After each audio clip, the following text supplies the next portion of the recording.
évoqué les révolutions qui soient égyptiennes. D'ailleurs, il y a une information qu'on va donner par rapport à un rassemblement qui vient de se tenir pour l'Égypte. Et surtout, sur ce qui se passe aujourd'hui en Libye.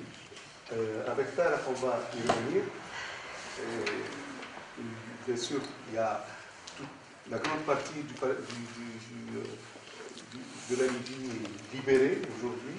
Reste encore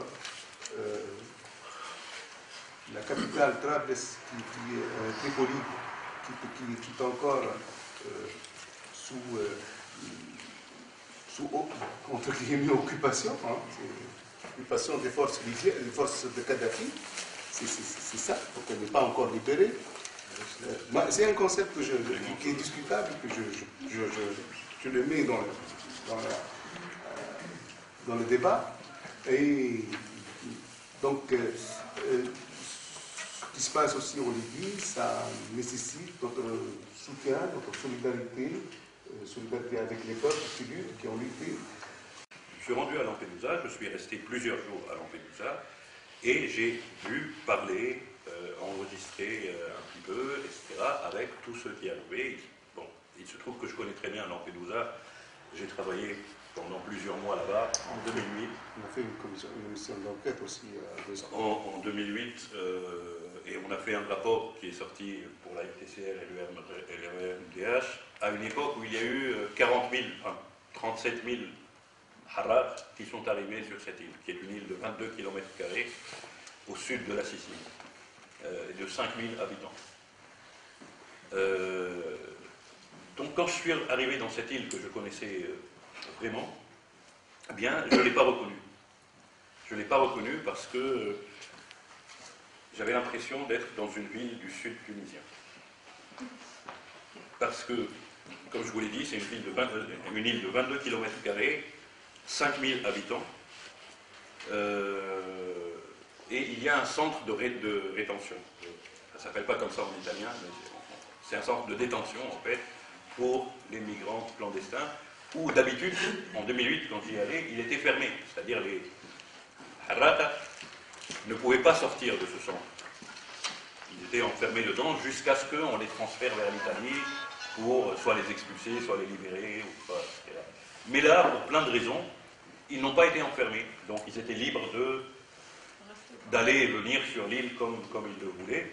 Et donc, il y avait des milliers de Tunisiens dans cette toute petite île qui se promenaient dans la ville.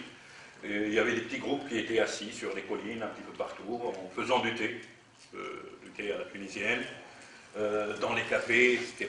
On parlait tunisien avec l'accent de Akel ou bien Marseille, je ne sais pas. C'est des décennies jusqu'à aujourd'hui. Nous, on est là, on était victimes des choix politiques bien précis. C'était Bourguiba à l'époque. Bon, l'Égypte, c'est une révolution héroïque. Là, c'est un grand morceau, c'est Kadhafi, c'est un dictateur, c'est un tyran. Il utilise des avions contre son peuple. Les 6000 minimum morts, voire plus, des avions qui bombardent des civils, c'est quand même inconcevable de nos jours. Les minimum 100 000 réfugiés au sud tunisien. Donc la TIAF Paris, il a eu cette charge lorsqu'on a décidé de préparer, j'ai bien assuré. Notre confiance est grande dans le peuple libyen et sa capacité à réussir sa révolution et faire tomber ce régime sanguinaire. Il se pose à nous, dans ces conditions difficiles, la question de savoir comment on peut venir en aide au peuple libyen, frère, et comment aider en même temps les milliers de réfugiés à la frontière de notre pays. En réponse à ces deux questions, moi je dis que toutes les initiatives sont bonnes à discuter, à débattre et surtout à prendre en compte. D'ores et déjà, avec quelques amis, nous avons entamé une démarche auprès du Secours populaire français pour voir comment on peut lancer ensemble une campagne de solidarité. Le SPF, que connaît beaucoup de copains ici, a de l'expérience dans ce domaine. Et, en plus de l'expérience, il a les moyens. Et je pense qu'on aura une réponse d'ici mardi ou mercredi, une réponse officielle du siège national, du Secours populaire national, pour éventuellement s'organiser et surtout réussir une opération d'aide. Je ne sais pas, l'idée serait peut-être un camion pour la Libye ou un bateau si on a les moyens. Je dis tout est ouvert, hein, mais l'initiative est déjà prise. Le premier contact a été fait ce matin et on attend une réponse officielle mardi ou mercredi. Donc, si cette initiative serait retenue, je vous demanderai éventuellement de vous inscrire tous dans cette campagne parce qu'il y va de la vie. Je pense que pour les mouvements associatifs autonomes et indépendants ici en France, c'est la révolution pour nous, c'était une occasion, mais en fin de compte, c'était même une demande, même avant la révolution.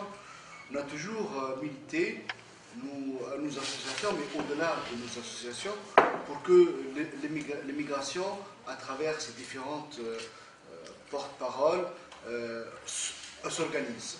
Et en tout cas, comme on sait que l'immigration tunisienne, qui représente à peu près un chiffre très important, on est à peu près en France 600 000 Tunisiens installés en France. Et nous représentons à peu près à l'échelle internationale à peu près 10% de la population tunisienne. Si on considère que la population tunisienne elle est 10 millions, il y a à peu près 1 million de Tunisiens qui sont à l'étranger. C'est-à-dire c'est une partie importante de la population tunisienne. Et elle présente un apport pas simplement financier, même si du point de vue financier, elle présente aussi un chiffre très important. C'est à peu près 23% de l'épargne nationale en Tunisie. C'est l'épargne de l'immigration tunisienne.